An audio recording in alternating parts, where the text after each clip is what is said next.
Which is best, the new BMW 7 Series, Mercedes S-Class or Audi A8? Well, to find out, I'm going to compare them for how luxurious they are. That is nice. Their technology. What they like to drive. It's an absolute rocket ship. What they like to be driven in.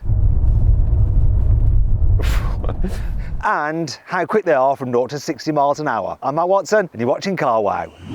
Buy, sell, Car Wow. This BMW 7 Series is the M760e plug-in hybrid. So it has a 3-litre turbocharged petrol engine mated to an electric motor, and combined you have 571 horsepower and 800 newton meters of torque. This is the most powerful car here. It drives all 4 wheels by an 8-speed automatic gearbox. The Mercedes S-Class is the next most powerful car here. It is the S580e plug-in hybrid, 3-litre, straight-6 turbocharged engine mated to an electric motor that puts out a combined 510 horsepower and 750 newton meters of torque, driving the rear wheels only via a 9-speed automatic gearbox.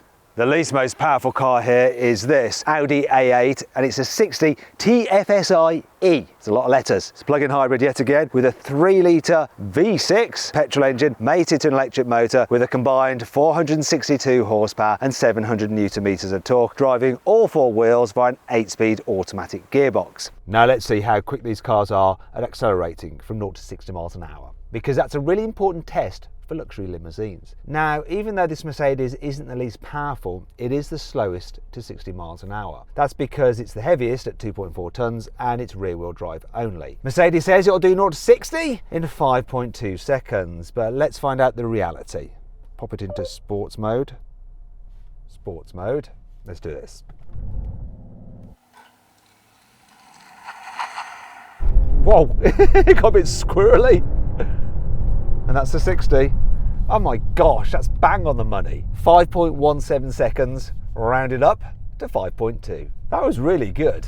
Smooth, quick, and it doesn't like jolt you right from the launch. So that's what you want from a chauffeur car, a nice steady build-up of speed, but it being swift enough to get your VIP away from the paparazzi.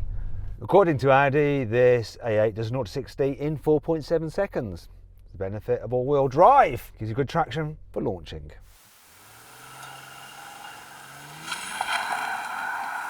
Still scrabbling for grip. That felt pretty brutal, and it was quicker than they say. 4.47 seconds. That was really quick. You can definitely get away from the paparazzi quicker in this than the Mercedes. Finally then, the BMW. We've got a lot more power, but we do have some more weight. Comes in over 2.5 tons, this thing. Right, let's see what it does. 0 to 60. BMW says 4.3 seconds.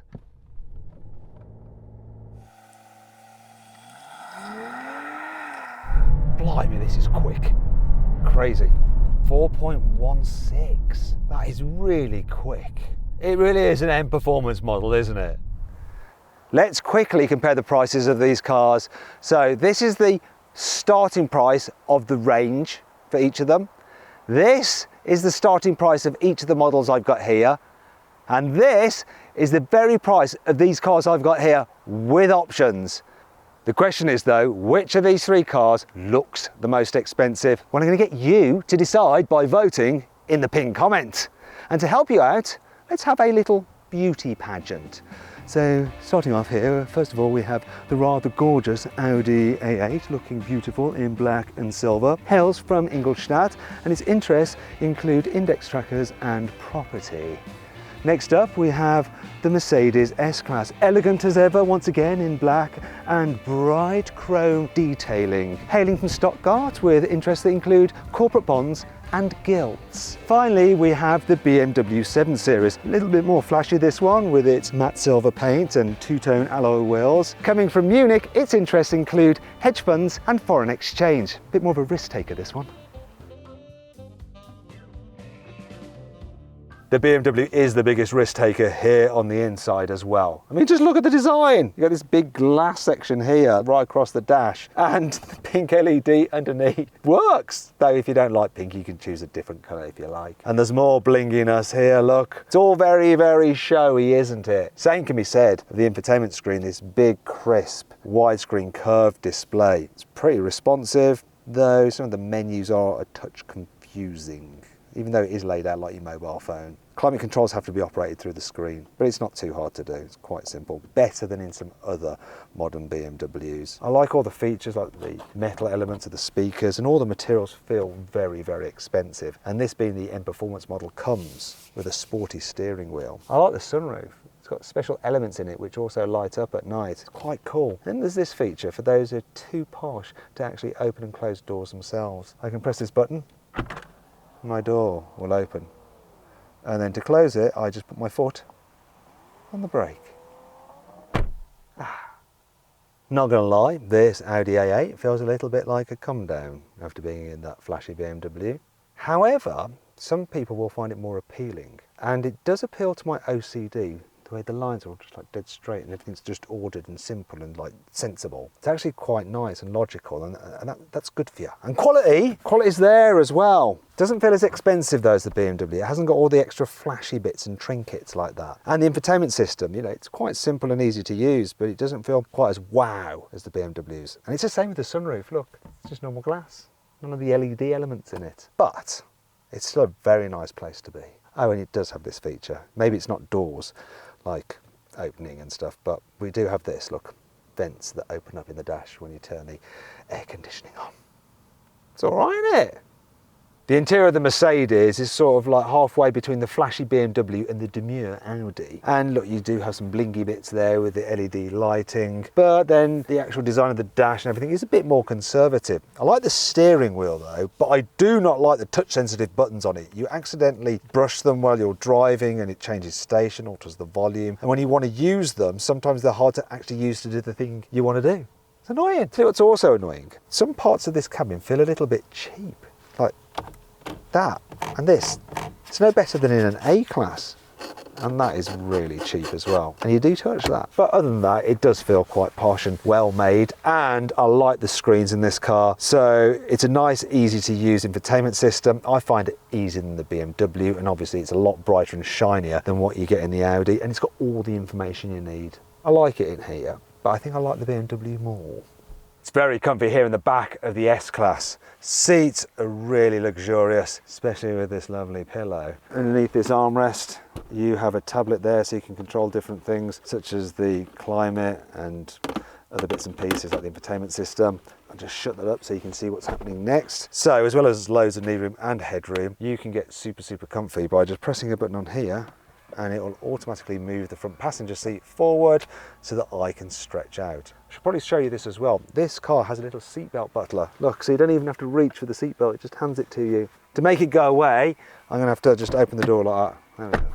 Or obviously you plug it in. Now once this is moved out the way, it'll extend a little foot rest for me. Please excuse the boots going on here, Mercedes. Probably not what your normal customers would wear. But oh yeah, that is nice. It is very nice. The Audi doesn't feel quite as salubrious as that S-Class here in the back. I mean, there is loads of room, and of course I can recline my seat. But what it doesn't do is automatically move the front passenger seat forward for me. I have to go into here and then use this button to control the front passenger seat. And now I can move it for a bit more foot space. Although to be fair, there's plenty without moving it forward. What I'm missing though is a footrest. There's no footrest. Oh, actually there is, look. They give you these. I don't really know what that's all about. As with the Mercedes though, you do have an infotainment screen here where you can control various functions, though it's not removable like in the S-Class, so you probably won't lose it. As with the S-Class, I didn't show you this on the S-Class, but it has them. We have a blind for the rear window, and I can obviously do the sunroof and the one for my window. I've got this rear entertainment package as well, so I can watch movies and stuff on these screens. It's nice, just not quite as nice as the Mercedes. Finally, we come to the BMW, and it does feel the most special here in the back. It is lifted by this light coloured leather, but anyway, it's just got more tech. I should reveal though that this car does have the Ultimate Pack fitted to it, and that's a £22,000 option, but it does include things such as these reclining seats. I'll recline them using this little controller in my door here. The other passenger has one as well, so just press that button, and the seat will do its thing. Very similar to the Mercedes, really, how it all works. And while that's happening, I can show you something else. Underneath here, there's nothing special going on because for some reason we haven't got the tablet which will go there. I'm pretty sure it comes as part of the Ultimate Pack. Maybe someone's stolen it. Now, look at this. This is something that didn't happen with the Mercedes. I didn't get under calf support. I mean, this really does feel special. Oh, I feel a bit bad about getting my dirty outdoor boots on this lovely leather. But look at this. But that is not even the best bit. Look at the screen that you get in the back of this car compared to what was in the Audi. Let's go.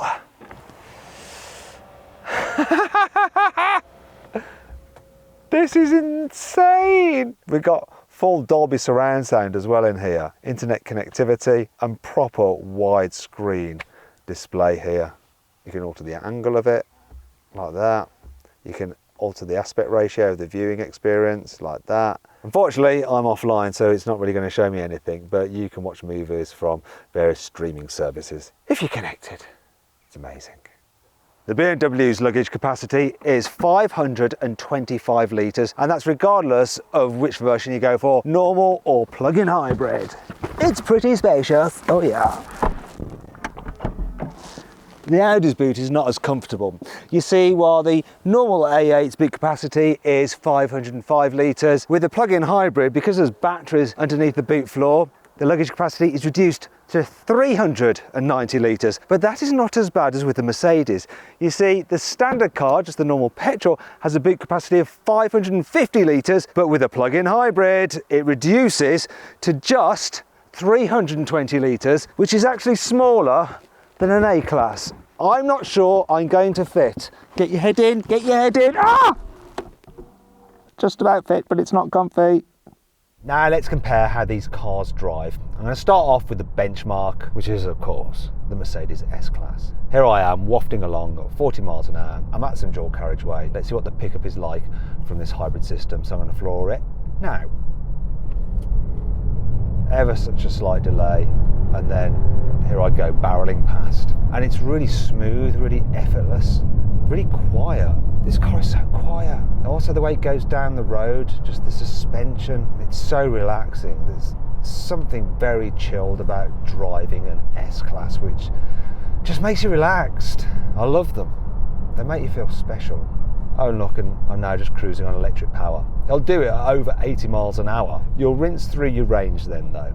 However, Mercedes does claim that this has an electric-only range of 68 miles. I think the reality is going to be more like maybe 50, but let's say you drive the car like most people do with their plug-in hybrids, and that's forget to charge them, and then you're just relying on the petrol engine. Well, what I did earlier with this car was lock its charge. It was just running solely on the petrol engine, and it has averaged 37.7 miles per gallon. So when you're just going up the motorway, long distance stuff, and really you've used up all your electricity, that's the kind of economy you will get from this car. That is essentially your worst case scenario, and it's still pretty good. I'll tell you what's also really good. When the engine does cut in when you've been travelling on electric power, it's not that intrusive in terms of the noise. So it still feels very serene in here. There's no need to go to a health spa or something like that. Just get yourself a Mercedes S-Class. It'll chill you out. Thing is though, what is this car like when you need to get a bit of a hurry on and you're driving across country? Well, I'm going to put it into sports mode, which will stiffen up the suspension a little bit and make the car more responsive. Whoop, that's the safety system active there. Thought I was going to drive into our camera car in front, but let's see how we do about keeping up with that T-Roc car in front of us. So let's go. Do you know what? With the suspension in sport, you do notice that it's firmer, but it doesn't feel uncomfortable still. It continues to iron out the bumps. It's very impressive. You can tell this is an area that Mercedes engineers really focus on, making sure that the S-Class is just super comfortable no matter what road you're on and what mode you're in. But this is a big old car. So it's long, but it's also heavy. It's about 300 kilos heavier than the standard petrol version, the S500. But it still goes down the road well. Look at this. It's easily keeping up with that T-Roc R. This will be the testing corner here. It's a little bit tighter. Is it going to push wide or is it just going to grip? It does help. The steering is actually really nice on this car, and it stays nice and flat through the bends because it's got an active anti-roll system that stops the car leaning. It's actually very good. The only thing that I'm not convinced about are the brakes. Because it's a plug-in hybrid and you've got regen braking, they just feel a little bit unnatural for the first part of the braking travel, which when you're going quickly and trying to slow up a big heavy car like this is a bit disconcerting. What's also a bit annoying is the turning circle. It's 12.5 meters, which isn't terrible for a big car, but what's annoying is that Mercedes also do a Maybach version of this and an S63, and in the UK they have rear axle steering, yet for some reason they don't offer it on the standard S-Class. Maybe they're just like, well, it's going to be driven by a chauffeur, they can worry about manoeuvrability, it's not a problem. But I disagree. Anyway, speaking about being chauffeured, I think I should jump in the back and see what it's like to be a passenger in this car. Okay, here I am in the back seat. We're still on the twisty road, and it's going to be interesting to feel if I get a little bit nauseous as my driver hoons about a little bit.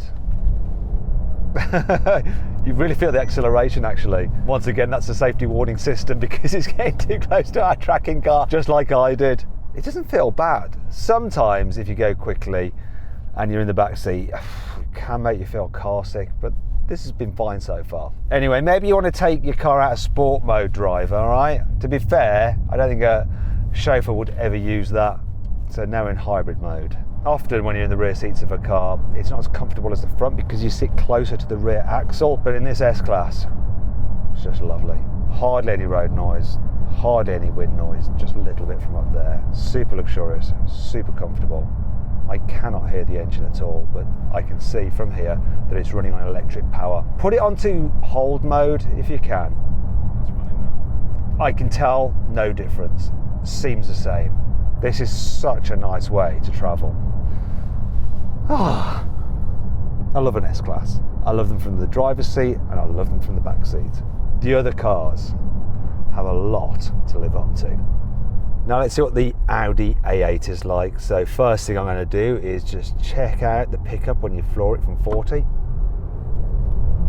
It's very smooth as well. Bit more engine noise than you get in the Mercedes S-Class. Also, going along at speed, there's a little bit more road noise. And I think the car doesn't quite float down the road in the same way. The suspension is brilliant, really good over bumps. But there's just a quality to the S-Classes that really does make it feel almost like the car is just hovering above the surface of the road. But in isolation, this is super comfy as well. And we're talking just small percentages of difference. You really have to be very, very critical to be able to separate the cars. This is still really lovely to drive. I think one of the things with this car is the seats. They just feel a bit firmer than in the Mercedes, which in some ways makes it feel less comfortable, while still being very, very comfortable, if that makes sense. As with the Mercedes S-Class, you can drive this A8 at over 80 miles an hour on electric power. The range on an electric only power is 37 miles.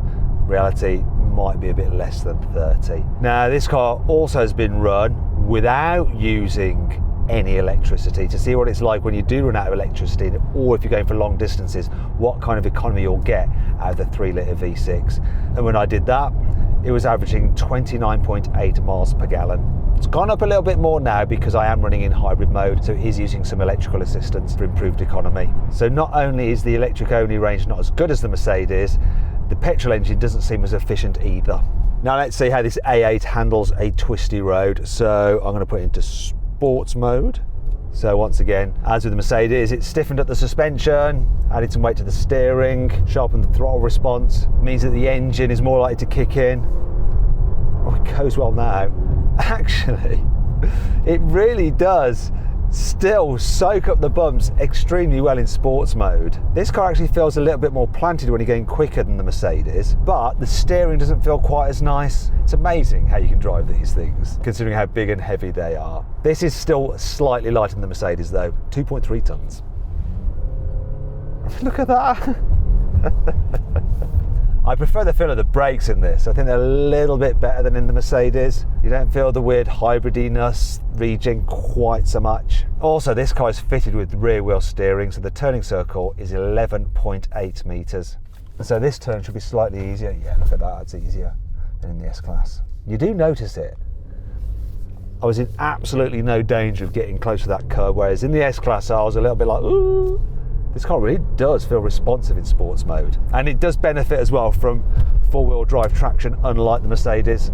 I actually feel a bit more confident driving this one quickly than the Mercedes. Just seems a little bit more sure-footed.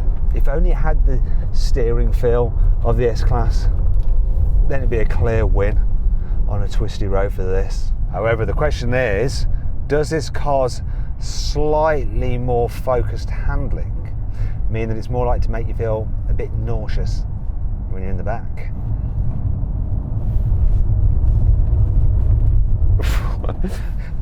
It does definitely feel more sporty from back here. It's quite impressive what Audi have achieved with this, to tell you the truth. But it's not making me feel sick, which is good. However, that's not really the major point with this car, is it? Let's see how it compares when you're just wafting along. We're back into normal mode now, out of sport, and it does feel a little bit firmer in terms of how it goes down the road.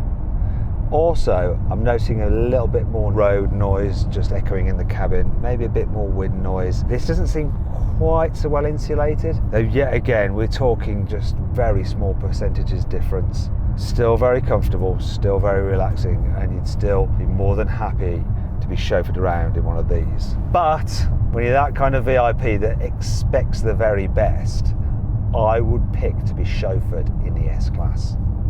If I had a choice, I would.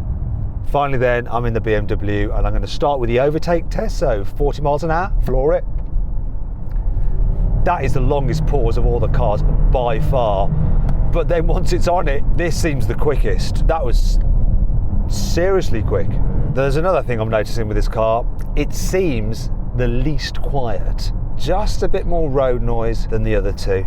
The suspension is nice and comfy as well. The way this drives is quite interesting because it has that slightly floaty feeling of the Mercedes, but even though it feels like softer than the Audi, it doesn't quite isolate you from the little bumps as well. As with the other two cars, we've driven this with the battery hold mode on, so when you're just driving it using the internal combustion engine, this car averaged 38 miles per gallon. So if you're going on a long slog, that's what you're going to get. Now, if you're just driving around town and you do charge it up, you can get, according to BMW, 47 miles of range on electric power alone. Reality is it's going to be just over 30, 35 is probably what you're going to get. So in between the Mercedes and the Audi. In terms of top speed on electric power, once again, over 80 miles an hour, so more than quicker than you can go legally in the UK. Oh, now we've come to the twisty road, so I'm going to put the car into sports mode, which is a bit tricky to do. I have to first press my modes, and then press sport on the screen, and then go activate. Here we go. Blimey, it's added some, I think it's fake noise coming through the speakers to make it sound like a performance car. But considering how heavy it is, it's the heaviest car here, 2.5 tons, this goes like stink. Absolutely flies. I better back off. It's so quick. Obviously you've got four-wheel drive traction, which really helps, but this car has a lot of performance, though I guess it is an M performance model. So in sports mode, like with the others, it stiffens the suspension, but you notice it more in this. It feels firmer. I don't know if I go around corners. Blimey, it's an absolute rocket ship. Yeah, this is the sportiest handling car. It's nuts. I can't believe what BMW's engineers have done with this. Bizarre. The only thing that lets it down is the steering. It's just like light and vague, and it's the least good steering here, but the rest of the car, the way it handles, wow. Finally, I'm going to test the turning circle. So this car has rear wheel steering, which probably does help with the agility when you're driving it quickly. But the turning circle's 12.3 meters, which isn't really much better than the Mercedes, which doesn't have rear wheel steering. And it's certainly not as maneuverable as that Audi. But oh my gosh, once you want to have some fun, all is forgiven, because this is definitely the limousine getaway car of choice. But really, that's not why you buy this kind of car, right? I'm going to jump in the back seats and see what it's like as a passenger if your driver thinks they're in Grand Theft Auto. Bloody hell, okay. Yeah, you notice the firmer suspension here in the back for sure when the driver's got in sports mode. The throttle response as well is much better in sports mode. There's far less of a delay, and I can really feel that when he puts his foot down. This is nuts. It's actually quite fun as a passenger here in the back, just getting hooned about. And it didn't make me feel sick. In some ways, when a car's a bit more lollopy and softer, that's more likely to make you feel nauseous, a little bit like you're on a sea, whereas this, in sports mode, it's quite fun. Anyway, let's go into a more relaxing mode. Yeah, even in a more relaxing mode, I'm feeling the bumps more in this than I did in the A8 and the S Class. And once again, it's just not quite as quiet as the Mercedes nor the A8. That's a little bit of a shame because actually I really love these seats. They are more comfortable than the Audis in the back, but there is just a bit more road noise. Also, I think there's a bigger difference in the comfort level here in the back compared to the front between the other cars. The other two seem to make the rear passenger feel just as comfortable as the driver, whereas I'm feeling the bumps more here in the rear seat than I did in the front of the BMW. Now you might be thinking, come on Matt, you're being a little bit unfair on this car because it's the M Performance model, so the suspension is a little bit firmer because it's got M Performance suspension. As a result, it doesn't iron out bumps quite as well as the other cars. You can get a normal 750e version which will have slightly softer suspension, but I haven't driven it so I can't compare it today. I'm just comparing the cars I've got here. And really, to be fair, this is still easily comfortable enough that if you wanted the crazy performance and the interesting interior of this car, the ride quality is not going to sway things either way. And that brings me on to my final verdict. So then, which of these three cars is best? Now the Audi A8 is getting on a bit, but it still is blooming lovely to drive and to travel in. However, the way the Mercedes S-Class just glides down the road means this is just a bit more special, but it's not quite as special as the new BMW 7 Series. Now it might not be quite as good at wafting you about as the Mercedes S-Class, but I think that's because this is the M Performance version with slightly stiffer suspension and sportier tyres. And in every other way, it just feels the more special car. It really is a very luxurious thing. And that's why it wins this test. Anyway, I hope you'll enjoy the video. If you did, give it a like. Let me know if you agree with my verdict in the comments below. Click on those windows there for some more videos. Thanks for watching.